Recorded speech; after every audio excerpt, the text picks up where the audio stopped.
Hello and welcome back, everybody, to the NACE Starleague Overwatch Week 2.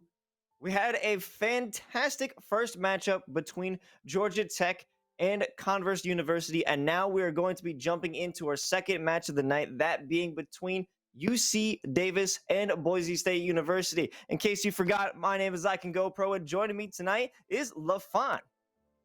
It is good to be here. As you said, we had a great first match, and I'm looking forward to seeing how UC Davis and Boise State both level up and compare, because we should have a good match on our hands here, as we said, here in week 2. Of course, games underway on broadcast. And I can go further. One of the things we can talk about here as we get a quick look at the head-to-head. Both these teams, a little bit of a familiar refrain here, 1-0 as they get into week 2. So looking forward to see which one of them is going to kind of get the sort of the lead as we get set in this series.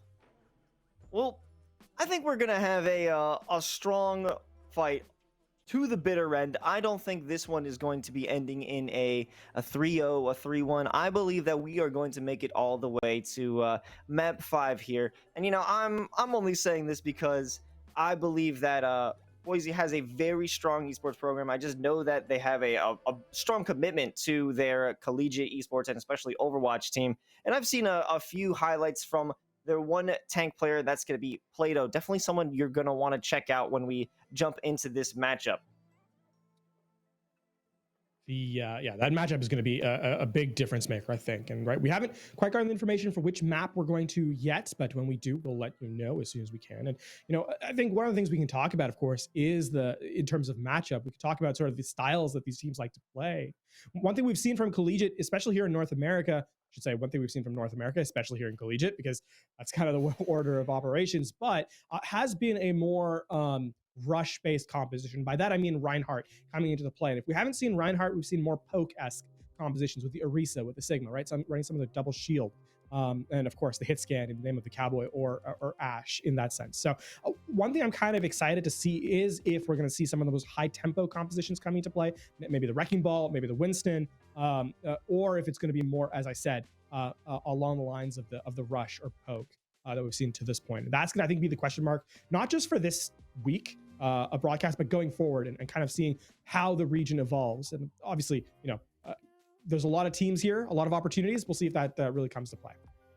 Well, I think if it all starts off as rush or poke, as this season progresses, other teams are going to be watching the VODs of other squads because they want to come out on top. They want to see what everyone else is playing. And I think as the season further progresses and develops, so will these different compositions, so will these different strategies, because everyone should be watching everyone to know how to level up their own gameplay. So I think we may have, some standard meta stuff, some standard meta play styles, but just keep in mind, once we head into week 3, week 4, we might get into even crazier stuff. Many great things to come in the long term, but in the short term, of course, this matchup. Yeah, and we're like I said, we're still waiting to see what the first map's going to be, and a lot is going to hinge on that, right? Because with the map select coming in, there's a lot of opportunities for different things to kind of come into the forefront, right? We saw, looking back at the last series, we saw Control as being the first map type, which gave us sort of an indication of how quickly these teams like to play. If that's the case again here, then we might get it gets a little bit more insight into the sort of the speed of the team's play style. If you go to a hybrid or assault or one of the more point-based game modes, then we can see if there's a strategic setup that's a little bit different. So that's some of the differences you might see depending on which map is first. But I think that's going to come into the question as we get set to go in later. I think Control is the perfect setup to begin a series of maps because it's a neutral ground. It's a neutral point where you're going to see both the attacking mechanisms and defensive mechanisms that either team employs. So it's solid to see how you could potentially play around other squadrons. When it's an assault or an attacking defense, you don't exactly get the full story. Of course, you don't get the full story when one team is fully set up on the high ground and you're trying to push that payload. But otherwise, you understand how you could potentially poke through the defenses of an enemy squad. And that's why I think that's, Control will always be the first matchup of a best of 5, a first to 3, a best of 2 even. It's the best way to figure out what an enemy team is going to be doing initially. Right. Well, the game will be underway in just a moment. We are waiting to get word from the teams when they are in lobby. When we return, we will be into game, so don't go anywhere. We'll be right back.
Welcome, welcome, welcome, welcome back to the NACE Starleague Overwatch League Play Week 2.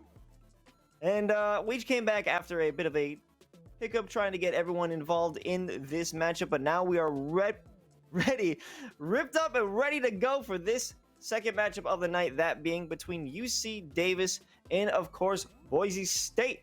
And I Can Go Pro. There's no way you forgot us two. I Can Go Pro, and, of course, the fantastic LaFon. Good to be here. We do have confirmation of our map number 1, so that's a good start. And obviously, once we get into that, we'll be off to the races, as they say. But Lijiang Tower, we said that control is probably going to be where we go to first. And in fact, we were correct.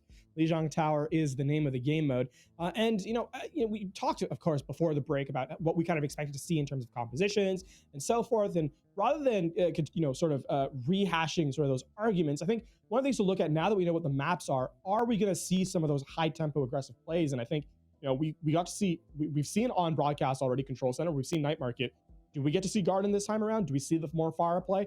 I think really that's what the question is here. Are we going to see more projectiles, sort of that echo based compositions, or is it going to be more of that rush style that we saw earlier today?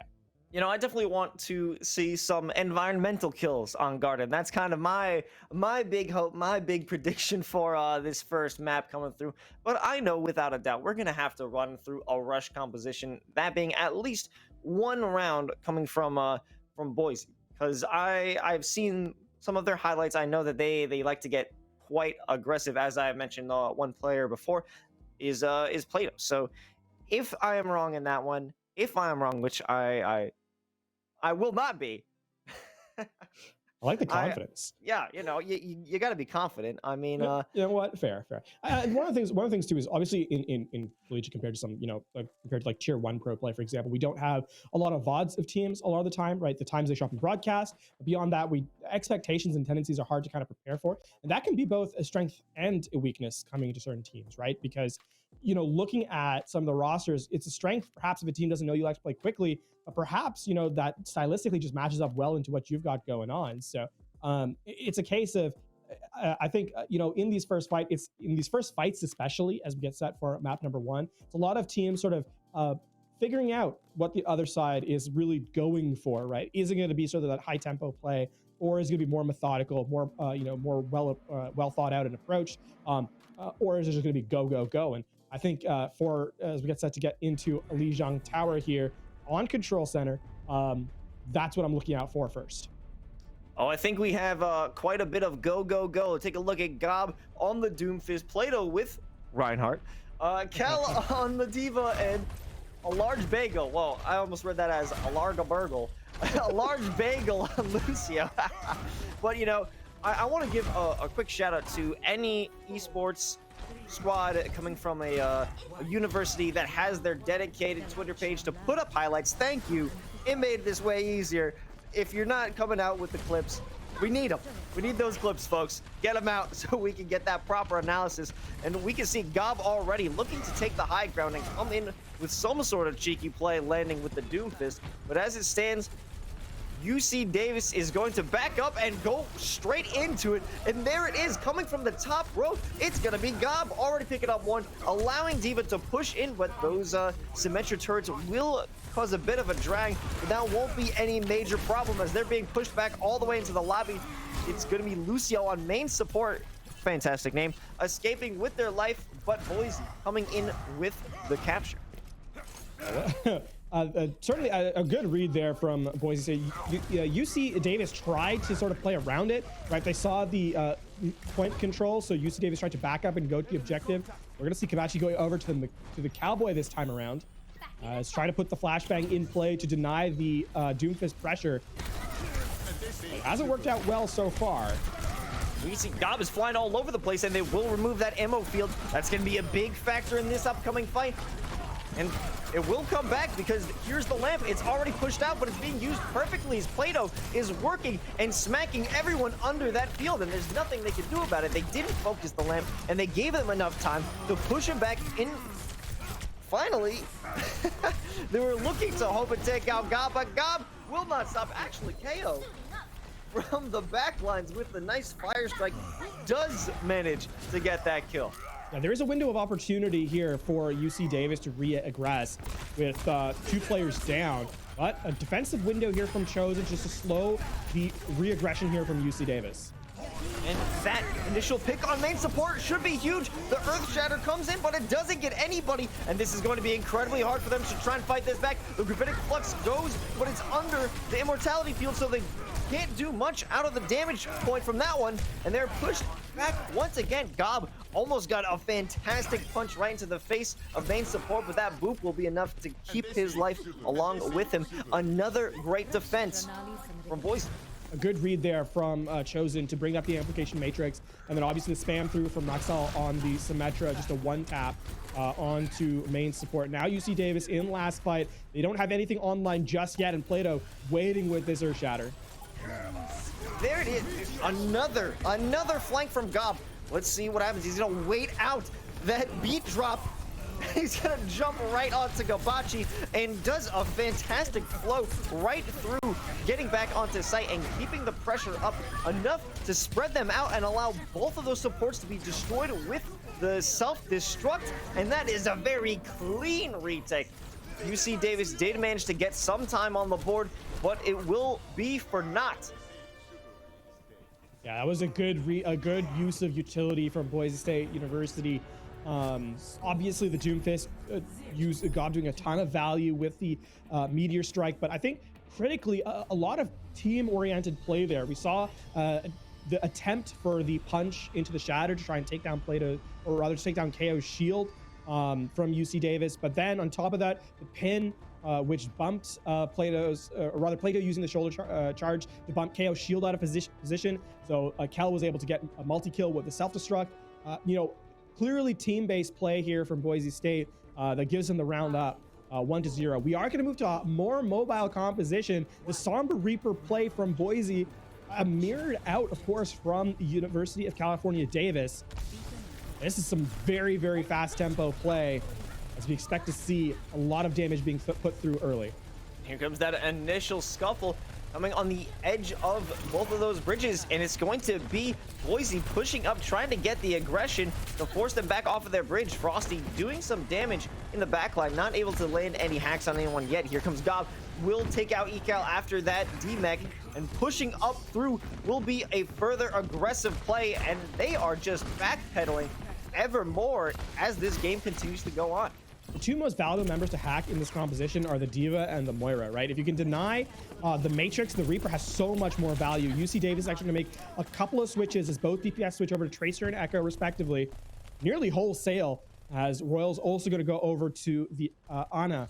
And re-aggress now as Boise State as Plato jumps directly to the backline. Wow, he jumped right in there, and he does have some support from a large bagel, but that certainly was not the correct move, as Frosty Royal just pick up those kills with ease. And now this should spell a nice time for them to come back on the aggression, a good time for them to take back this point from the enemy, and that will be Diva removed. Kel is leaving this Winston all alone. Plato doesn't have much to work with. He doesn't have the cover, and come on, Large Bagel, doing what he can to try and keep this under his control. Yeah, it's going to be the retake there. This was not much more than a stall. They do get an extra 10% out of it, so not bad. Now the question coming into this next fight really is the duel between Sombra and Lucio, that dance, if you will. Main support going to try and hide for the EMP. If Maxell can land a big EMP here, this should be very easy for a retake for Boise State, especially if they couple it with either the Death Blossom or the Coalescence.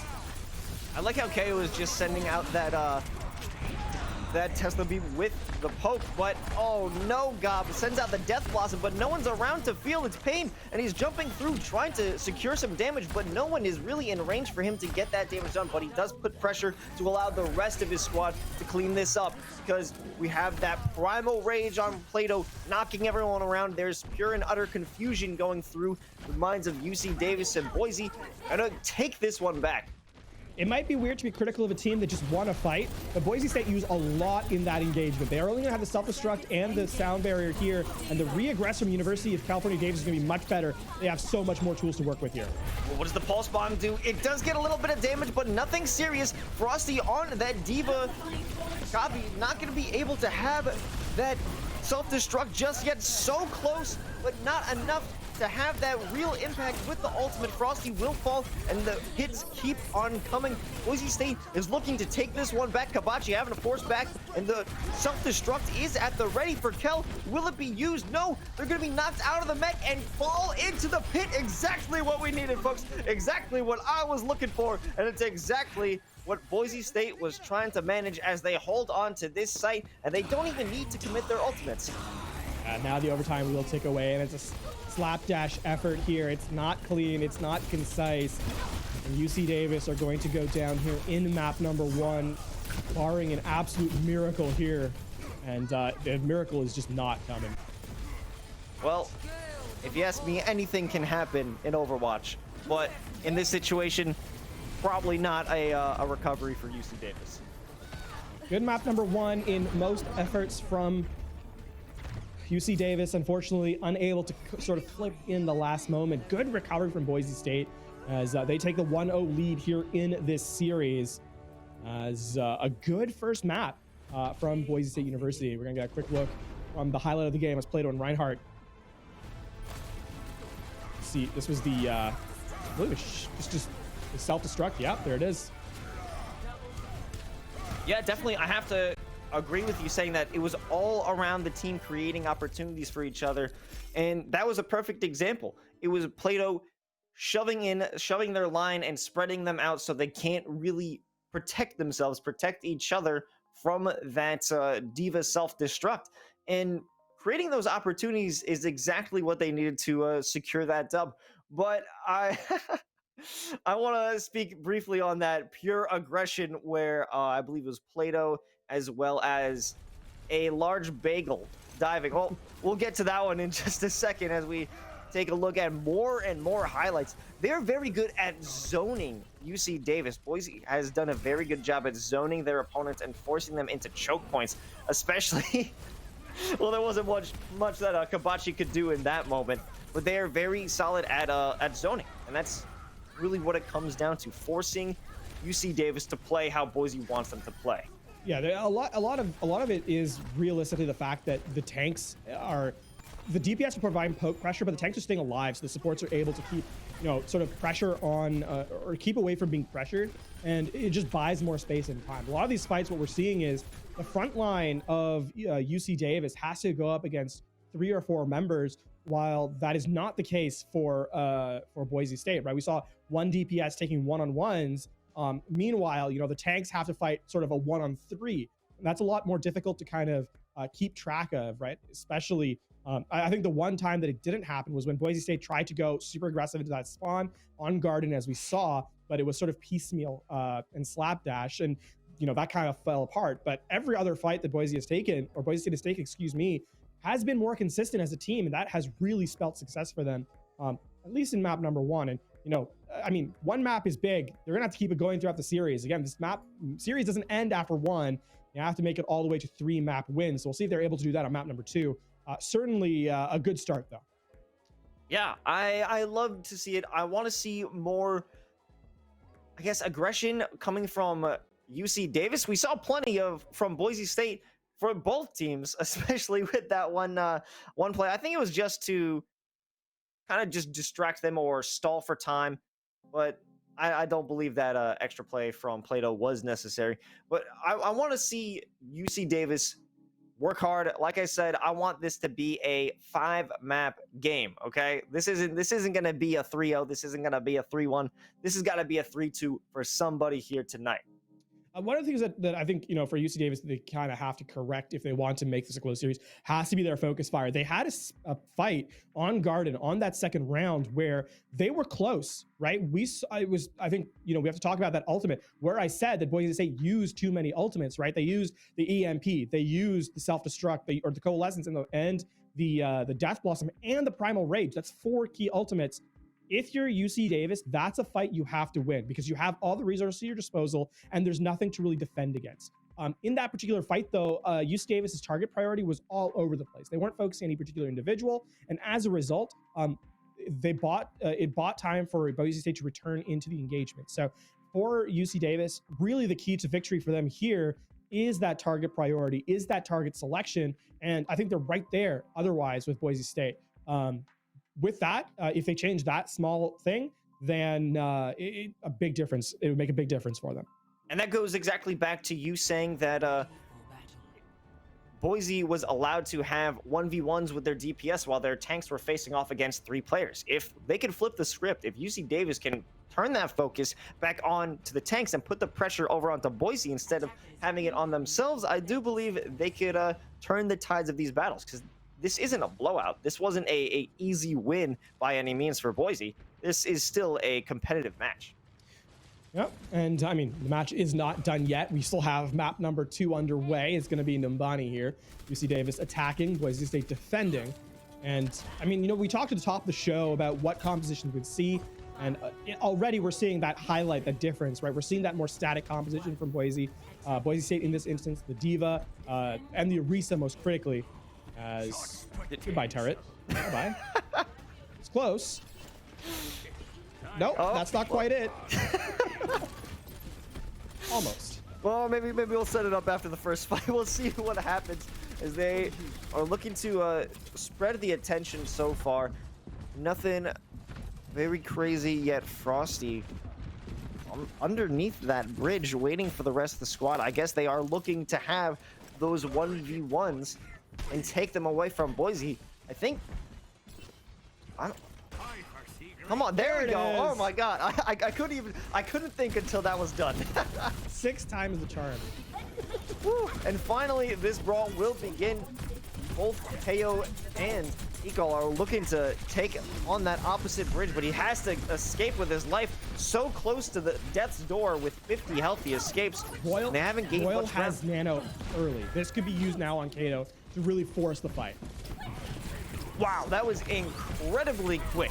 And let's see if they can take advantage of that. Kabachi with the aggressive play pushes Torbjorn all the way back and will secure that first kill of the fight. But Ekal is the second one to fall, so it turns into an even matchup. And Frosty found themselves in a terrible position. When you're such a mobile player, you cannot get caught indoors in tight corners. And KO as well, almost falling again, completely negating any advantage that UC Davis had. KO is really wanting a lot more primal charge than they got with the nano boost, right? You should be at least up to like 90% at this point if you're the Winston. Half the time bank is gone here for UC Davis. They've kind of wasted their own time. Great halt to prevent KO to get to the high ground. And Gob over on the side getting great tracking on KO flying through the sky, and they still haven't managed to get a tick going through. Just a tiny sliver of the objective has been completed. And look at Royal already back with the nano before KO could get it. That's insane. KO not able to get the primal rage despite being nano boost, and the nano boost coming back up online again. That's just, I mean, good from Royal, but you need to see better play, you know, or more consistent approach from the tanks. You see the Echo try and go for the flank. Definitely have to make sure that Echo does not get caught in a tight corner. Marksall will be taking some serious pain, but the ammo field will keep them in play. And finally, it's going to be Kel who comes through and starts slaughtering the enemy squad, but it will be too late because Echo has that transformation. But nothing really comes of it because Kel is still going crazy, holding on to their life. It feels like Kel has taken no damage at all, but that is the great work coming from both Chosen and a large bagel leading the charge. A large bagel knocking them back away from the point still. This is disaster territory for UC Davis. Now you're hoping for a hero self-destruct from Ekal. That's really what this map lands on. Are we gonna get it? There.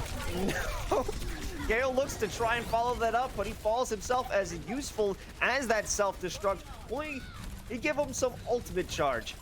And I can't imagine that this next fight will go too well. Look at the ultimate economy. Here comes the self-destruct. Doesn't cause any damage, but it's still enough to scare away whoever is in there. I do believe that it is Frosty trying to play for their life along with main support. This is not looking good. No, this is last fight territory, and UC Davis has no resources to work with. Superchargers online, tactical visors available here for Boise State. They're looking to close this out right away. And it's seeming to be that way. They can't even get on the point with 10 seconds left. There goes down main support. They have 3 players left alive, and there's no way that they can make this one work out. And UC Davis truly struggling on this matchup. A much less intimidating performance than what we saw over on Lijiang Tower, to be sure, at least when it comes to an attacking position. And I have to give credit to Boise State's tanks, right? And Maxwell as well, because between the halt, between the Divas boosters, and between the coach gun of the Ash, right? These three knockback effects, and to a certain extent, a large Bagel's whip shot, all of these knockback effects made KO's life very difficult. The Winston really needs to be able to get in and start to put, cleave damage with the Tesla cannon into the majority of the team that UC Davis is facing. When you're knocked off the high ground that consistently, though, you're unable to sort of generate that primal rage healing or primal rage damage, pardon me, and that really was a critical difference. So yeah, KO may have looked like they were struggling significantly, but you have to really translate that to being Boise State doing a great proactive job of really denying entry to the tanks, and that has really been the difference maker here from in map number 2 and the reason for the full hole. They were certainly dug in at that top position. They were not being rooted out from the high ground, and high ground has been a consistent theme throughout this matchups that we've seen so far. And UC Davis just could not get a hold of it. A big amount of props over to Boise for being able to counteract that with ease. But also I want to talk about Royal with the heals of a god, an insane amount of heals and charges coming through. But the fact that you need to heal that much and your team isn't doing enough work certainly stands as a bad idea. Something wrong is happening there. Rossi taken down. This spells the beginning of the end of this map here for UC Davis. Unless a hero play comes in, dodging the Helix rocket. This has gone from bad to worse now for oh no, UC Davis. The absolute flank.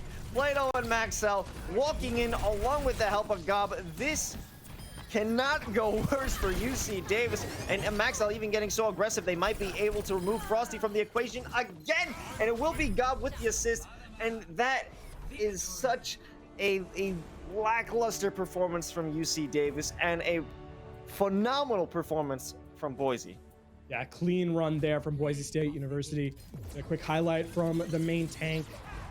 Plato taking back-to-back highlights here, I believe. Yeah, that's a clean dive into the back line, no defense whatsoever. We see obviously the Tracer in the back. We see the Genji getting the dash resets. There's not much you can do if you're the defense, and as a result, 2-0 here. Boise State make it look clean, make it look clinical. They are trying to complete this as quickly as they can, and with that full hold on Numbani, they're looking very strong. They're currently speed running Starleague right now, LaFon, and that isn't what you want to see if you're on UC Davis. Keep in mind, this team won. Oh man, I think having the highlight being a Torb trying to put a turret on a tree tells you really all you need to know about this map specifically. I like the slow-mo. I like the slow-mo for the success, though. That was nice. Shout out to the replay ops on that one. That is fantastic. A tough map, though, if you're UC Davis. And you know what? I mean, in this particular instance, I've been in this position before where, your team, it's a tough map, right? Things just didn't go your way. The answer to this game, or the answer to this map, really has to be, don't worry about it, go next, right? Map number 2 didn't happen. It's still 0-0. You got to just focus on the next one, because otherwise you can start to get into your own head a little bit and, start getting into a position where it's like you start second guessing your approaches. And if you're UC Davis right now, that is the worst thing that can happen. You just have to go out to map number 3, play your game, and just try and go for the win, right? Because that's all you have left going for you. Certainly, if you take this game's mentality into map 3, you're going to play just the same. And I think it comes down to the fact that they held so well against those tanks. And of course, when you are on the offense and you aren't able to secure even a tick, it doesn't matter how strong your defense is. The attackers on the second half know all they need is one tick, so they're going to throw everything they can at you, which makes it incredibly difficult because you have no room to play with on that second defense.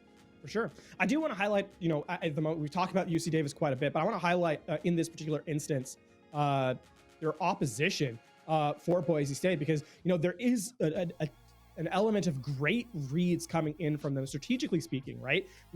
I talked at the half how KO was having a hard time re-engaging with all those knockback effects, but you have to be, you have to be able to set that up yourself if you're the team. And for Boise State to recognize that, recognize their win condition, establish upon it, it's a massive part of, why they're up 2-0. And with such a dominant defense, they were able to completely shut down the win conditions of their opposition. And again, that is something that you have to laud, because it's a really difficult thing to do. And to do so that quickly, that reactively, is impressive. They also utilized the win conditions that UC Davis was trying to employ, because they were going in for the deep dives in that back hallway. They had, 3 different attackers who all made it into that back section, so there was nothing they could do when they were flanked in that hallway. So the fact that it was Boise State able to do that dive and UC Davis unable to counteract the dive that they were trying to use themselves really speaks how Boise State has mastered this one map. Getting ready for the next map, though, we do have some substitutes coming into play as well, so keep an eye out for that for Boise State specifically. It looks like Asu, Nerdybird, and Frost coming in exchange for Bagel, Chosen, and Maxell respectively. So that will be the subs in play here for Boise State. Looking like no changes for UC Davis, so their standard roster. We'll see if that makes a difference here in map number 3, or if Boise State will continue their run of dominance here in this matchup. Of course, this is now a must-win situation for UC Davis, right? Down 0-2. They are, of course, facing match point. And with Boise State, they'd like to keep it the status quo. If they can keep it going as aggressively as they have, they'll be more than pleased to take this one in a 3-0. And there may be a bit of an issue when trying to counteract against Boise State's tactics, because now 3 new players are coming in. You don't know how they work with the rest of their squad, so it's going to take a bit more time of learning how to play around and how to counteract this new composition. Yeah, and this is I will say it's slightly uncommon just in Overwatch in general, right? To have this many substitutes come in at once, and it's really hard to prepare for it, right? You can prepare for one because stylistically something might change. Looking at some of the roster changes that have happened, you see one player, okay, this player is really good at Tracer and Ashe, so they're probably going to play Tracer and Ashe. Another player comes in there, this player is really good at Echo Tracer, so you can maybe they'll play more of these poke compositions, right? For an example, when 3 players come in, as you said yourself here, you don't know, right? Is it a case of more playtime for these players, or is it a case of this player just happens to be really good on different characters? We don't know, and it's hard to research that. And so, yeah, certainly Boise State, again, even if they didn't have the upper hand in the first half of the series, they very much do for this third map. And I mean, considering their performance in map 1 and 2, it's not really a surprise here. And, 3 substitutes, it shows that Boise State has such a deep pool, and the program allows for so many different players to come through and take part in this. And that's why I love collegiate esports, because it lets esports live and thrive, because you have so many different players who love the game come in and have an opportunity to compete. But also, going back to the idea, there's 3 new players. This is essentially a new team that UC Davis is having to fight. 3 players is such a massive difference. To be fair, Boise State's tank line has stayed the same, right? So that the tanks still like to be aggressive. Plato and Kel, when they're on these dive characters, when they're on these mobility tanks, have shown that they're willing to go in for those engages. So I think if you're UC Davis, you're still looking at that, you're saying, okay, they're probably still going to play aggressively. We need to get prepared for that. And right now, double bubble seems to be the opportunity that UC Davis is trying to take to defend against it. I'm glad. I do believe this is the first Zarya we've seen today, and as a Zarya main, I'm happy to finally see Ekao come through with that. And a nice bit of a spray. Oh, almost the initial frag from Kabachi here. But just getting in some poke damage, but here comes that aggression from Plato that we were talking about. He gets in with an insane amount of damage and comes out essentially unscathed. While they are getting that payload moving up a bit, this is just the name of the game. They're playing out for this high ground, and finally KO is going in to try and counteract that. And with that anti, hopefully this can keep them in this fight. Hopefully this will allow a few kills for UC Davis to get onto the board here, and it does at least, because now they are starting to have some picks. Now they are starting to have that aggression that they need to counteract what Boise is going with right now. Yeah, Royal actually ahead of the Prime, or sorry, the Nano boost charge. If they can get Nano for this next fight, which Royal will, getting the nano boost onto KO will allow them to get a real aggression here into the primal rage. Here's the nano engage. A good start right now for UC Davis. And KO is pushing in with that Tesla, but he will be slept, and there's no opportunity for him to help the rest of his team. But it's going to be Ecal doing some serious damage, keeping the bubble and keeping his teammates alive. This is a high charge, and there will be some serious damage coming in through shortly. But the Primal Rage and the Pulse Bomb are going to be the main factors here, clearing everybody off the point and giving UC Davis. Is this their first objective of the series? I mean, it certainly seems that way. Looking into this next fight though, right? This is where UC Davis has to kind of continue this momentum shift. They're gonna have the Graviton Surge. I would expect them to actually use the Graviton Surge to deny this Nano Blade that's coming in from Gob and Nerdbird, right? This is probably what you need to use it for ideally, because that could be Boise State's returning to this map. And there comes the Graviton Surge. It keeps him in the plane and allows KO to get some damage on it, but Kel will return back and return fire and work to keep those players off of him. Here comes Gaba with the Nano Blade as well, or just the blade, as well as that Primal Surge. Rage. It keeps him off that point. But however, they were holding on and trying to get some contesting while Boise was so invested in pushing them all the way back, they forgot to keep an eye on the objective, and they did get a little bit of inching toward that second objective, but not enough to make a real game-changing difference. Honestly, not a terrible trade for UC Davis. They trade 2 ultimates, the Graviton Surge and the Rally, for point progress, and 5 ultimates from Boise State. So it's a pretty decent trade. Now you're gonna have the Primal Rage coming online, you're gonna have the Nano Boost, and you're gonna have the Bob, which is all committed aggressively here from UC Davis. Ooh, and a good flank over on to Plato, but he does manage to get away with their life. I think working around with KO to try and get different angles is gonna be huge, but he's hit with the anti. He does manage to get out and launch Ana right in to that back line, and now he's gonna follow it up and get Plato, and he's going out for more blood, and he's gonna pick up a 3rd kill with that singular ultimate. That is going to be huge. They did commit everything they had while Frosty is on their way to picking up a Pulse Bomb. It was definitely worth it to secure this 2nd point. And they're not going to end the fight just yet here. They're going to try and force the staggers in. Boise State doing their best to stay alive, but UC Davis, as you said, on that end to recapture that point, very, very strong. Plato with a switch is the Wrecking Ball. They're just going to go right back into this fight. Oh yeah, with that insane speed and aggression, Frost, though, does manage to get that initial pick with the Pulse Bomb, and now they're pushing them way far back. The bubbles aren't enough to keep them safe. They're having to run back into the spawn, and this was a great bounce back from that original back pedal. Gob?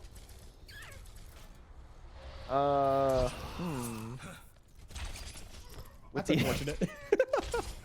Listen, we've all been there. We've all been there. The Q key was just a little too, you know, it was right there. A fat finger or a big ego. We don't know what it is yet, but we're going into the next fight. Here comes the Graviton Surge. It's keeping them all in place, but no damage is really secured because the charge on Ecal is just too low to get those kills. They are managing to try and take him out. It will be KO and Kabachi working as hard as they can to keep him off of their back line, and they're pushing up ever closer to that next objective, and they're still working. But take a look at Frost in the back line trying to keep them occupied so they don't have all their forces looking toward the front. I mean, here's a little interesting aside. Frost and Frosty are dueling each other here in the Tracer v Tracer. The difference being 2 eyes, but coming in now is that re-engage yet again from Frost in the backline. Well, didn't last for too long, as there was such a heavy amount of pressure coming in from UC Davis on that one, and now finally Plato will work as hard as they can to prevent this final push with the minefield, and actually spinning into action removes Frosty from that battle, and this constant tug of war is really making this map an interesting one. That Wrecking Ball hopefully will be able to stall for the rest of his team to get back, and still in this corner, Gob was able to survive for way longer than they should have been able to. Yeah.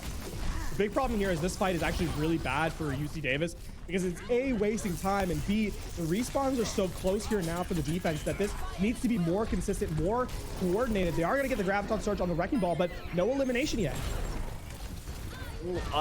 good attempt in trying to push them back, but that sleep dart will just negate any effect that KO was looking to have, and trying to escape will result in their death. And like you were saying, they don't have the respawn benefit, so they have to run back. The longer the fight continues, the worse it gets in terms of UC Davis's chance of winning it. Now it's going to be a full reset for UC Davis, down to the last minute half of this map. Boise State has a really clear win condition here with the Nano Blade coming into play. Gob has that online. They're going to go early in a interesting fight, but it works out because Gob uses this ultimate effectively along with the Nano Blade. He picks up 1 and 2, but he will not be able to secure the third. He's trying as hard as he can. He almost goes down to the last bit of health, but he's still getting back into this fight. He's not done yet. Frost is along with him, and Kel joins in the fun too, and they push them way back and come out with those 5 frags to bring it down to a minute. This is going to be very difficult for UC Davis. Yeah, KO making another switch, going back to the Winston here. And I mean, now UC Davis is in last fight territory. They're going to have the Nano engage for the Winston. They're going to be able to use the Bob to contest the cart. The question is now, can they dodge the Pulse Bomb? Can they dodge the Self-Destruct? These are 2 very big win conditions here. Here's the self-destruct, and it does find Kabachi. That's going to be a big play because they don't have Bob at the ready. So this is all up to the 5 players left standing, and Plato is just making it a mess for them to coordinate any fight. But there is Ecal with the massive beam damage. Doesn't get anyone and knocks Kel out of the mech, and they're trying as hard as they possibly can to survive and keep this payload going, but they have 9 seconds left. Here comes the minefield. Does it cause some damage? It does, but it's going to be UC Davis who are looking to secure this fight, and it does seem that they will. With 0 seconds left to go, pushed into overtime. They're gonna body block the doorway and win this first round. Oh my god, that was down to the wire. Really was down to the wire. A good reselection, re-engagement from UC Davis, right? We said that the highlight of the Nano Winston, and KO was able to provide so much value in that last fight, right?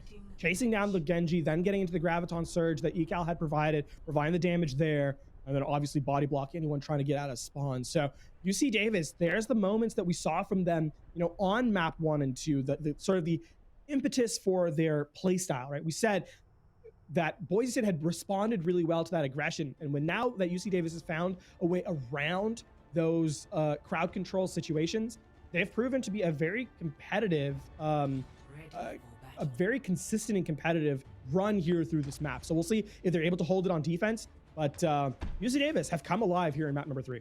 It is good to see. I've been hoping for them to come through and really show what they're made of and not allow Boise State to walk away with an easy 3-0. This is being competitive, and this is exactly what we're hoping to see here in the NACE Starleague. Indeed, indeed. Now UC Davis have to hold on to defense, right? They have to keep, ideally they just hold and they don't let Boise State capture the point. But if Boise State gets all 3 objectives, then at least bring the time down to overtime would be the minimum, I think, that UC Davis is looking for here. I think another big thing that they have to work on is ensuring that Plato does not get the stalling and chaos creating effect that he's looking for on Wrecking Ball. If they could get a nice stun, a nice sleep, and remove them from the equation, it would be perfect. That certainly would be a key to success if they want to continue and hold this point. Plato kind of just providing, you know, running interference in the back line and come chase me. You're not going to catch a Wrecking Ball, that's for sure. Doing exactly what they needed to do is remove him, stun him, sleep him, whatever you can, because focusing your fire on him while he's still alive, while he's still moving and grooving around in your backlines, it's not what you want. It's not what you want to waste time and effort on, because you're not going to get any ult charge and you're not going to get any kills. Speaking of, they actually take down Frosty before, so that trade has now that the cart can move quite far forward. Boise State kind of stuck in no man's land though right now, pros. They're just trying to bully the Winston off the high ground, and so far has not worked out very well for them. Yeah, Gob coming in with the reflection against the Winston. It won't exactly be your best bet here, but they are still fighting for their life. And there goes the Primal Rage just to survive. And Heo is doing a very good job at surviving. And here comes that blade, and is it working quite well as he picks up 2, but it will get stunned and put that deadly run to rest. However, the fight isn't over just yet, because while everyone was fighting in that back line, we have some players over on the cart, and they're not going to allow Kabachi to get back onto point, nor will they try and stop Ecal, who is at a great charge, especially with that bubble. But that bubble will not save you, and it's still going to try and prevent anyone from pushing the site. Frosty hit with that bubble, sends out the pulse bomb, doesn't work out because it was eaten by the Diva, and this is just looking way too nice for Boise State to come and collect this first point. Yeah, definitely highlight here to Kel, who's provided a ton of value with that defense matrix, denying the pulse bomb, making sure that Kabachi was unable to trade his life for Frost. And a big part of why point A is unlocked. 4 minutes, 5 seconds now on the time bank, as Boise State continue to push their progress as they're trying to get these stagger kills. And so far, I mean, staying alive, perhaps not getting the elimination value that they quite want to, though. Yeah, I mean, right now they're just keeping them away, allowing this payload to move up, and well, now they're starting to get some kills going, but at this point, this is exactly where they wanted to get the cart, right in the zone of battle, right in the area where it would be contested the most. But all that allowed them just to take a ton of damage, and it gave UC Davis some time to recover and get into proper position. So I'm not sure if that was exactly what they were hoping to do in that overextension. Actually, I think that trade for Gob for Royal is actually a big one. This should be Boise State hitting the go button. A main healer for a DPS is not a bad trade, especially with a Brig and no rally available. So UC Davis have to be on the back foot and have to be a little bit careful here. This could be a deadly pulse bomb. With that shield be broken, it's gonna stick to somebody, but it won't get a kill. KO, his health will be halved, and he's going to have to back up for just a few moments, which gives them time to continue this fight and get the advantage. There's Play-Doh coming with the slam to try and block off that Brig. It doesn't work out, unfortunately, no. They will create some space. However, Frosty's on the point, stopping the payload from moving up. There goes the pulse bomb, but it's locked in the shield, and KO is there to try and pick up the pieces, but it isn't working out quite yet. The Primal Rage is on the cusp of being activated, and there it is. And here comes Diva back in the mech. They're trying to slam the Brigade all over the place. Asu so close to death's door, but they hold on to their life, and this is what Boise State is so good at. They are not dying. They are staying alive, and there's the Deadeye eaten again by the defense matrix. It does pick up Gob, but it still is not enough to take out everyone on the team. However, UC Davis is picking up some kills. They're getting some momentum, and they're forcing Boise State off the point. That's gonna have to be the reset now for Boise State. I mean, highlight to Asu, who was able to stay alive, going down to 10 HP, well-timed whip shots, but unfortunately not enough to turn the fight. And now it's last-ditch effort. Gob's gonna switch over from the Genji to the Soldier, trying to put pressure on the high ground. Tactical necessity. Hail? Hello? Health check? Oh no, certainly not. What you want to do is UC Davis. There comes the Graviton, but I don't believe it gets anybody. Seems to have clipped on the side of that ship. But even though the ultimates aren't being used as well as they would like to be, Boise State still having a hard time trying to gain control as Play-Doh, that could be a very deadly maneuver, sending the mines inside there. Does pick up Frosty, but they will almost trade with their life. The Deadeye forcing them to stay inside, but the defense matrix will prevent anyone from being killed on that one. And Frost finally looking to get up. Here's the pulse bomb. It goes out again, doesn't pick up anyone. These pulse bombs are really struggling to make a serious connection here, but Nerdy Bird picks up the kill over onto KO, so they are slowly but surely struggling. And there goes the Diva Bomb onto the site, but the perfect block of the shield from main support stops that cap from being accomplished. However, it is inevitable. UC Davis, they struggle and they fight. They've actually taken a ton of time off the clock. And now Boise State are actually looking at a 2-minute time bank to complete the map. That is not an ideal situation to be in here, Pro. This can get very difficult, especially in the later stages. We saw how Boise State was able to run down the clock to overtime. So UC Davis, they still have a lot to work with here. They have the Primal Rage. They're going to have another Graviton Surge shortly as Asu uses the rally here early. Well, there goes KO with the Primal Rage. He doesn't manage to get any serious impact with that one, but he does cause some concern. Here comes the Graviton. It manages to capture one, and they will pick that up for the kill. Kabachi trying to lay down some shots from the bottom, but he can't manage to get a serious connection. And Ekal with a very deadly beam looking to be a force, but without much momentum, that beam is going to go down lower and lower.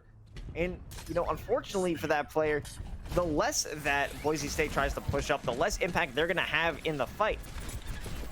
And now there's going to be a couple switches for UC Davis. They're looking to run out the clock here. We see a Sigma, we see the Orisa coming into play. This is a composition that is designed to just waste as much time as possible.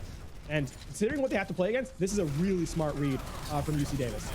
And here comes the flank from Plato. Is it going to be enough? It actually knocks someone in the air, allowing Gob to get that kill with the tactical visor, and he's running around behind them. He's doing a perfect flank, picks up a second kill, and their defense is spread. If Boise State is going in perfectly, destroying all of the defenses here, and Gob in a fantastic spot. He does finally get killed by, I believe, Kabachi, but they have done such a good job to prevent anyone from getting onto the point. They cleared out everyone, and now it is a last-ditch effort to send someone on the point, but they can't. And with a minute 16, Boise State secures their attacking round. Yeah, 16-second difference here in the time bank. It's not a lot. It can, however, mean the difference between a full fight and a forced half fight. So Boise State slightly ahead here in the time bank. UC Davis, though, what a recovery from map number 2, right? From going from being full held to really pushing the pressure onto Boise State. It has to be extremely, it's really incredible and impressive what they've done here on Watchpoint Gibraltar. And I mean, Boise State has to kind of just reset and reapproach, because the speed that they're trying to play at, UC Davis is matching them and exceeding them in many instances. You know, while Boise State is coming out with a different squad with 3 players, we're also seeing a different UC Davis here on this map 3. Attackers incoming in 30 seconds. That could definitely be a part of it. So we'll see if that you know, if that change really does affect. Okay, so we're seeing. I would expect a forward hold here from Boise State with the composition they're running, right? I would expect the spawn doors sort of like rush composition, prevent them from ever escaping the spawn. The only downside to this comp is UC Davis can get, and they showed this when they were on their first attack, they teleported to the opposite high ground and then began their approach. So it's a gamble. Boise State, it's going to be tough. Interested to see how this one pans out. I don't think they were expecting that one. KO getting some pressure from an angle he was not expecting, but now the rest of UC Davis is sitting on top, just waiting for the entirety of Boise State to walk out that one door. So they've put themselves in a chokehold in that side room. Not exactly what I would have expected, but here comes the initial fight. Plato coming out with the shield, getting some smacks around. Finally, we're seeing him back on the Reinhardt, looking to do exactly what he does best. When it doesn't work out, he's taken out by the anti. The lemonade drops him, and now KO is coming in with the primal rage in the side room. Everyone is stuck within it, and he's mashing them around. Diva knocked out of the mech, survives a little bit just to get some contesting, but that wasted so much of their time. 5 seconds is all UC Davis has to show for after that initial fight. It's all overtime at this point. It is all overtime, but this could actually be a blessing in disguise. UC Davis, they're going to have the nano boost. They're going to have the Graviton Surge very shortly. And for Boise State, it's all on this execution. If they don't commit to this fight, they're going now. They need to win it cleanly. Oh, that is going to be the initial kill over for Frost. And if they could just push him off this point, that's all they need to do. And it seems that they're actually being pretty effective in doing so. If they could get that May wall to cut off half the squad and pick them apart. Oh, that is such an unfortunate shatter. It was caught within the Winston bubble, and there it is. Wow, amazing plays with the Bobbit. Decimates that counterattack from Boise State, and this may end up pushing them over to secure that first objective. And they still have some ultimates to work with. They're about to get another Primal Rage, and Ekal sitting pretty with the Graviton. If they can just lock them down at one chokehold, well, they will secure this one. But now, how are they going to expand on this one? That's definitely the question that has to come into mind here, because UC Davis has the better economy, right? Rob is playing with fire here. Oh god, yeah, that is just a dangerous place to be. That is that's certainly not what you want to do when you are in such a pivotal, important position here in overtime. I don't know what they're looking to do with plays like that, because it certainly isn't what you need to secure a map. And UC Davis just decimates Boise State once again. The big thing that has happened in these fight to fight, right, is that UC Davis not only have they won these fights cleanly, they've not given Boise State much in terms of ult generation. So now UC Davis and Boise State have about the same in terms of resources. Meanwhile, the time has just been, or the progress has really just been all UC Davis. Nano boost nearly online for Royal again. This could just change the map and force the third point. Frost getting a little bit of damage before having to translocate back around, and that Diva ultimate does not make anything happen. The value from Kel generating is close to none, and they're continuing to hold on to this point. I am not sure what Boise State is going to have to do to try and turn the tides on this one. Boise State needs to get a group up and get a 6 EMP or 6 ult fight here. They're close to it. Kel will not have the self-destruct, but if you get 5, that's better. Oh my god, the aggression from KO right now is insane. Going all the way to their spawn with the Primal Rage and still forcing out a Deadeye from Gob. That is not what you'd want to have, and that is certainly an ultimate you'd want to have later in the fight. Rally to open up the fight here now in the last stages of this third point, and they're just gonna go. There's no stopping here now. UC Davis feel that they have this win available to them. It certainly is a possibility, and there's that window from Bab. Does it get any work done? Well, here comes, I believe, the Earth Shatter as well as the EMP, and finally Boise State is able to turn this one around, knock everyone off the point. Out of all of those fights, I believe it was 4 team fights. Finally, UC Davis comes out on top. And that was at the very end there. As I said, that needs to be their win condition. Just use all their ultimates and just force, just muscle UC Davis off the cart. Boise State finally get to that objective state, and they're able to eventually stop UC Davis, but 5 points on the board, nearly completing the map a second time. And with a minute 16 on the clock, I mean, a 16-second difference can mean something big, but in this instance, you're looking at this, you're saying, this is a really tough road now for Boise State University. That first instance of working to stall the car all the way down to 5 seconds, from that, I initially thought Boise State would be able to manage a push-off, or at least buy enough time to get somebody off of the car, create a flank, a wall, an off angle to force somebody off of that objective. But no, UC Davis held steadfast all the way up to almost securing 6 points. This first fight is going to mean a lot for Boise State. If they can win it cleanly, I mean, the win condition now for them to even get a chance to get back in this map is they have to win the first fight cleanly. Then the second fight has to be won just as overtime starts, and that should give them enough momentum to try and get through a second, which then they can maybe contest at third. It's a slim chance. That is sort of the playbook that they have to kind of follow at this point. Yeah, it looks like UC Davis is not interested in giving away any ult charge for free.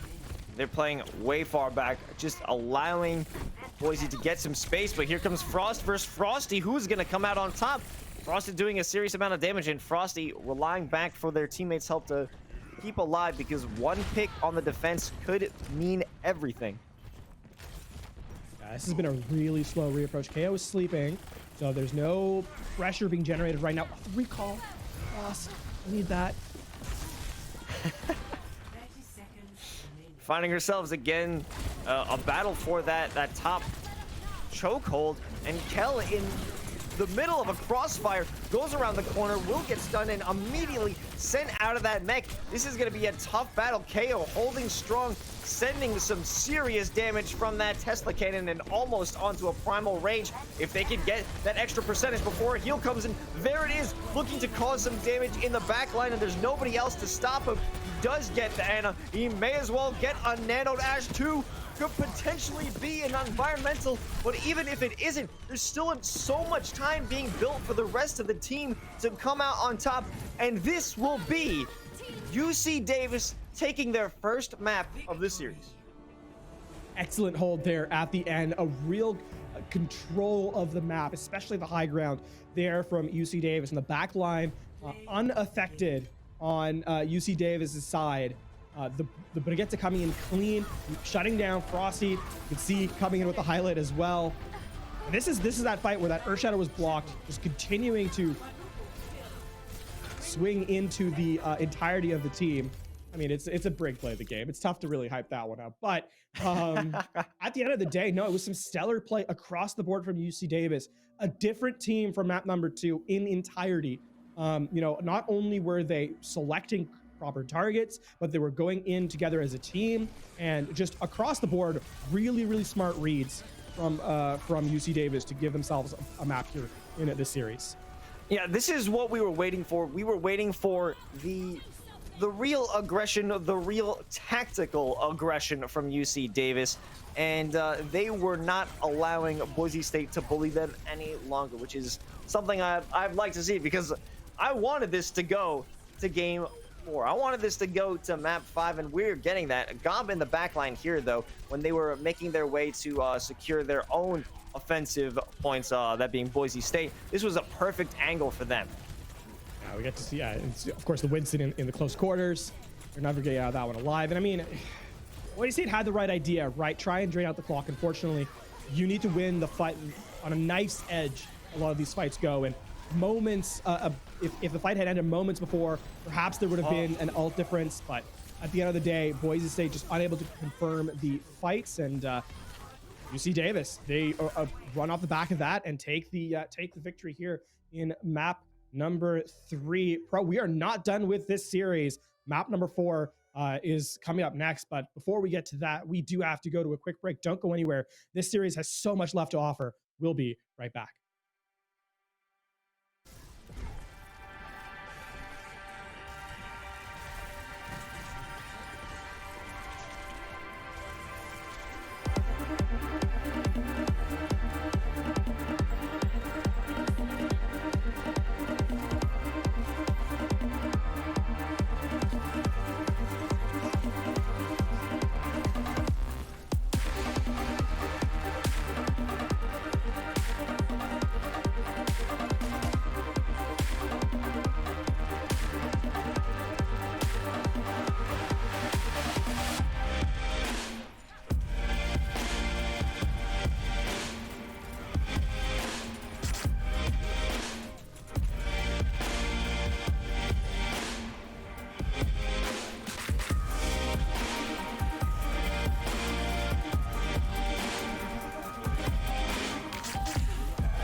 My oh my, looking over those highlights from that last game, it really shows how competitive this series has become, and it may become the miracle run, the reverse sweep here for UC Davis. It is very much a possibility. And before we jump into map 4, let us remind you, of course, I'm Mike and Go Pro, and joining me today is LaFon, and we are walking through an incredible series here for the NACE Starleague. Yeah, I mean, it has been a great match across the board, right? Map 1 was, I mean, maps 1 and 2 were not particularly close. And, you know, you got to call a spade a spade. In this particular instance, especially on Numbani, was a full hold, right? With only 1/3 required from the offense. And Boise State felt like they were in complete control of the series. Map number 3 comes around and, you know, UC Davis, they pick up the pace significantly and really took the game to Boise State, in my opinion. And it felt like a different team. It really, really did. And you know, now we sit here at 2-1 in terms of the scoreboard, and you're looking at that. You're saying after map number 3, it feels like UC Davis is really here to play. Maybe it took them a couple maps to warm up, but you know, now Boise State has to go back to the drawing board and reassess what they're really trying to do here in map number 4. Yes, Temple of Anubis. Can this be a continuation of UC Davis forcing their way back into this game, riding that momentum, the real strength that they brought from Watchpoint Gibraltar? Only time will tell, as Boise State going in for the sniper. I'm liking Gob over here, looking to have a hard defense here. Or actually, they're on the offense. Yeah, there have been some subs again. Maxall, A Large Bagel, and Chosen are back in play for this map. They were subbed out for map number 3, so back to the starting roster here for Boise State. Perhaps not a style they didn't necessarily want to play on map number 3. However, that being said, they're playing a very strange composition here. I think Gob's going to switch. It's going to be the Reaper. It's going to be the Doomfist, actually. So this is a curious look. It's going to be tough for Gob to get a ton of value here, I think. As A Large Bagel goes there for the aggressive play. Lucio as the entry killer on that one. Very interesting, but it does give them a chance to set up. A Gob taking some serious damage, almost cut all the momentum out of that initial attack, and they're taking the high ground. A common theme, like I've said. Let's see if it works in their favor. Gob is sending out a bunch of fake outs with his rollouts. They don't exactly work, but Maxell jumping down and trying to lay down some freeze over onto Ecal. He does manage to get it, and that will be the first in a series of easy kills over for Boise State. Who's even left on the point? It's Frosty, who gets knocked milliseconds after the walls dropped. He had no idea he was even coming. Yeah, Gob actually getting a ton of value from the Doomfist against a composition that doesn't really give the Doomfist a lot of margins of error, right? If you were to make one mistake, the sleep, the shield bash, the bubbles, right? All sorts of crowd control are available. So Gob's working in just those small moments to find value. Boise State take point A pretty convincingly. Attempted rollout there from Gob, but let's see how they can handle getting into the second point. KO going in with the Primal Rage doesn't get too much value out of that one. We did see Frosty with the Pulse Bomb on the flank trying to get a cheeky cluster kill. Not sure if that one is going to be able to work out. Plato with the aggressive charge over onto site doesn't exactly find much value with that one either. And now there is a win condition established now for Boise State. They have the defensive ability in a sound barrier, but more critically, they have the Blizzard. If they can get into position on the objective and get 2 with this Blizzard, lock them down, then they should be able to just close out this point. KO playing aggressively in the Nano, though. This thing will get a little bit more difficult now, though, for Boise State University. Now they're all in the side room. KO is trying to just put the pressure on them so they don't have time to get into position. Now reversing on the other side. Here comes Maxell. Has the ability to send out the Blizzard, and it does manage to land on a few people, but only freezing one. And the rest are going to try and get away, but that block of the Diva ultimate doesn't allow anyone to be hit with Kabachi's Deadeye. Another window here from Chosen as they keep this fight going. And this has gone from bad to worse now for Boise State. No one can even touch. That's 4 minutes, 20 seconds on the clock. Wow. First, I want to say nice. Also, wow. That was a quite easy take from Boise. That is not what you want to see if you're UC Davis. It's reminiscent of what we saw over on Numani, where they couldn't have any serious defense. It almost went as quickly as their defense on that point. I think critically, actually, something that was really interesting about that last fight specifically, Pro, is that Boise State were down a player, right? Gob had been taken out at the start of that fight, and UC Davis did, in my opinion, at the very start of the fight, everything correct. We saw the nano boost applied to KO, right? Playing on the flank, funneling everyone through dark, jumping back to the objective, staying alive, but Boise State recognizing a small window of opportunity, the wall comes up, the blizzard goes down, and even though there's no kills from the blizzard specifically, it zones everyone out enough that they're able to get the Deadeye, the self-destruct, and it just goes from bad to worse for UC Davis at that point, and Boise State close out their attacking round. Now here on the defense, it's going to be the double shield, but you're going to have the Pharah. A lot of range spam now. It's going to be very difficult for Kabachi on the Cowboy to kind of get any value here, especially with the Mercy Pocket. Yeah, I'm wondering how they're going to try and counteract that one. We are seeing some tanks change up, but I think once they get our first interaction with who they're dealing with, we might see the composition adjust. Kabachi swapping over to the Ashe. And, well, come on, guys, pick one. Kabachi on the Tracer and Frosty opting for the Echo. I'm wondering if that will be exactly what they need to try and take down Boise State's composition and break through their defense.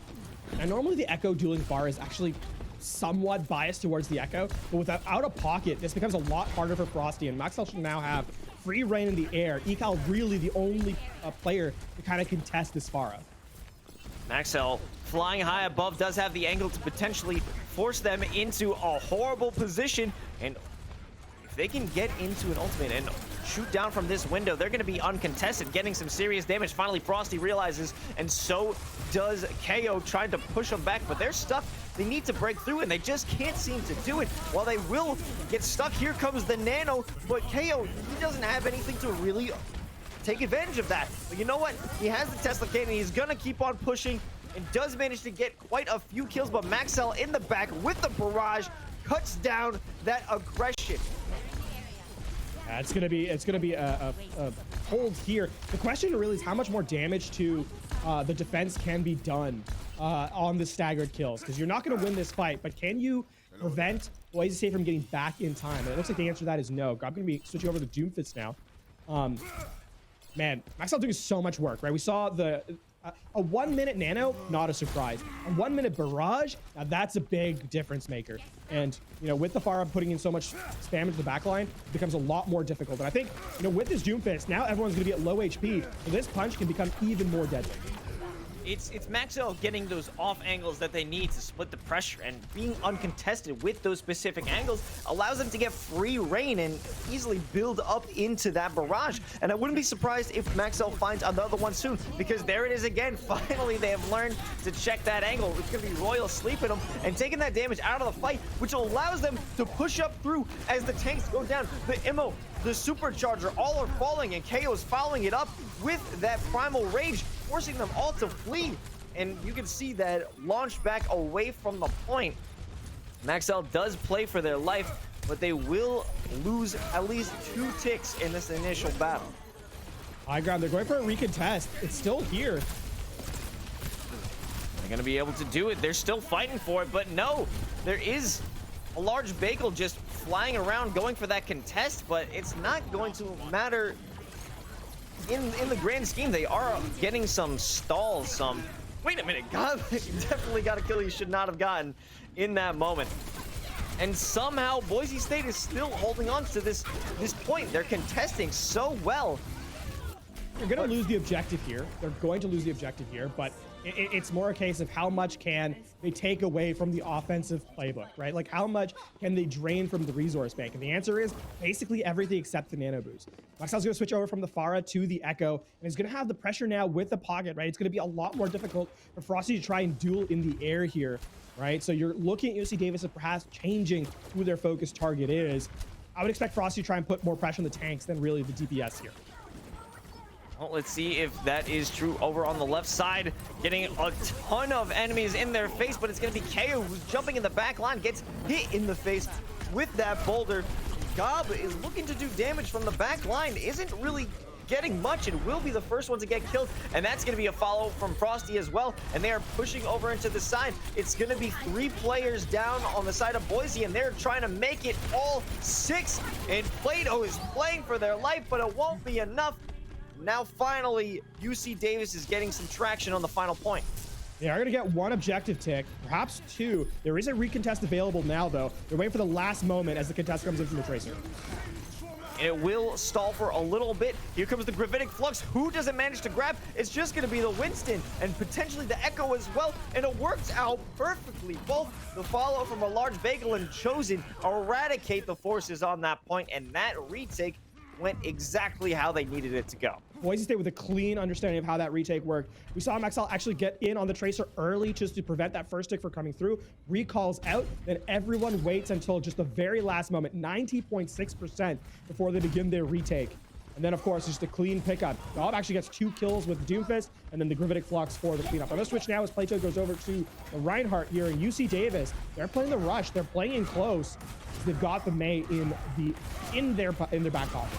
And that ult economy isn't looking fantastic. They do have the beat drop as well as the self-destruct, but other than that, not much to work with, and they're trying to force themselves out from the side, but they aren't getting much ground. They're stuck into that choke point. They do have the ammo, but it's broken, and so is the rest of their formation. It's all up to trolling Ecal, but she walks onto the bear trap just to get that self-destruct, or at least a willing death.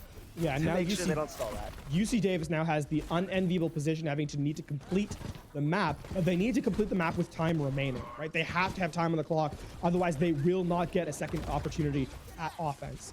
And I mean, Boise State are looking, if not perhaps full in their war chest, at least with some utility. Maxwell going back to the Tracer now to try and duel Kabachi in the back line, as the self-destruct used to initiate early. It doesn't manage to find anything, and Gob is waiting. He's waiting for a good opportunity to come in and go in for the flank. He does have the Meteor Strike at the ready. Is he going to be able to land on anyone? It almost nicks the Ana, but the follow-up does. And there it is. They're finally starting to break down this squad. While it has been an extended fight, they're looking to end this fight. And they extended aggression from Gob. Oh my Gob! What are you doing, man? This guy is going crazy. 40 seconds remaining, and now, I mean, never mind time remaining. Will you even get a contest? Looking at the at sort of the war chests that are available, UC Davis has nothing in the bank. Boise State, they're gonna have the Gravitic Flux, they're gonna have the Shatter, and likely be able to build up both support ultimates midway through the fight. It's looking all but over for UC Davis. They need a heroic here from someone on their squad. Well, I'm wondering who it will be. We do see someone going through the left side trying to work that contest as they only got 10 seconds left, and they're going to hold on to it. Plato, after getting knocked down, goes in for the pin, gets it, and Sigma flying from the sky with Kel is going to take out the squishies in the back line. But are they going to C9 this? No, because someone was waiting on site. It was Chosen, waiting for someone to try and do that. And Boise State closes out the final map and wins the series.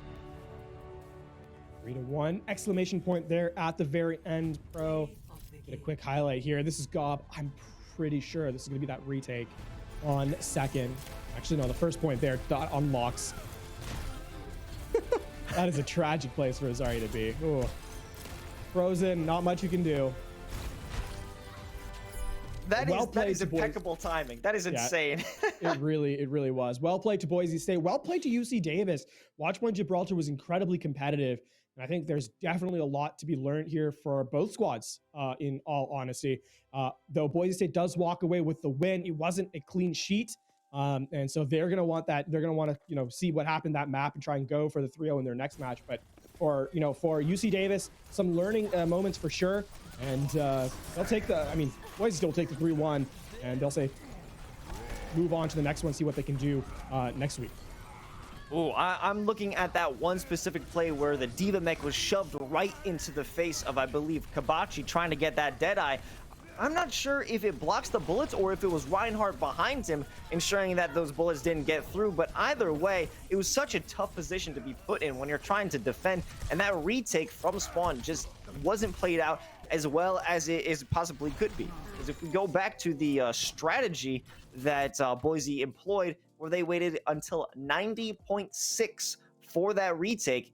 It's just two different games being played there. Yeah, no, a really good read. I highlighted in the middle of the map how that worked. Right, the tracer gets the contest, then the recall to stay alive, and then the whole team re-aggresses at the last moment. It's tough to be, it's tough to make that call, right? It's tough to stay to the call, and the fact that Boise State do it under pressure is impressive, and they win it on top of that. So clearly a well-oiled machine in terms of their practice, in terms of their strategy, and deserved win there on Temple of Anubis to give them the 3-1 victory overall in the series. And, I think a highlight for me throughout this has been that Boise State has chosen to be more consistent in their aggression, right? They've chosen to be more calculated in how they approach the game. And I think it really showed up in the scoreline and it really showed up in the gameplay as well. And I think that they may have a greater bit of communication when it comes to their original lineup when they had the substitutions going on to Gibraltar. I'm sure they were fielding some different opportunities, but once they went back to their original composition, the real strength that they had, the overwhelming aggression that they had that we saw in the first two maps returned. Yeah, it's something I want to see going forward in the future if Boise continues to elect to move the subs in. And there is a strategy there, clearly. Obviously, we aren't privy to it. We haven't had a chance to kind of speak to the team. But with that being said, that's something to keep an eye out for Boise State specifically as the season continues. But at the moment, it has been, for them, that roster that came in with that aggression that we saw was more consistent. And really highlighted the utility that you can provide with the Tracer and the Doomfist as I think primary vectors for their gameplay. Absolutely. This was such an amazing matchup today, both across Rocket League and Overwatch. I think the combination of these two games in one broadcast, highlighting the different skills of different colleges over different titles, really speaks to how deep this skill pool is within the collegiate system. And we're going to head out for this broadcast. But first, let's talk about all the things that happened. We had University of Ottawa versus St. Clair come out on top in our first best of 3 in Rocket League. And of course, Oakland University, I believe, coming out on top against Northern Kentucky. And then when we came over into week 2 of the Overwatch Star League, we saw how well, I believe, Converse University really came in with that 3-0 and closing it out on a 3-2 for Boise State. It was just a fantastic set of matches all around. Yeah, great day of esports here at NACE Starleague. Pro, it's been an absolute pleasure here to cast the games alongside you here in the Overwatch part of the broadcast, and excited to see what the upcoming weeks have for our teams as they prepare to continue their dominance in game. And before we send this one off, obviously, we want to thank everyone who was involved. We want to thank the different teams that joined us today. Of course, our other casters who worked over for Rocket League, I believe Vincent, as well as the Danger Taco, our producer Pinecone, and as well as you, LaFon, and all the people working behind the scenes with NACE Starleague. Thank you so much, everyone, for joining us tonight, and we will catch you on the next one.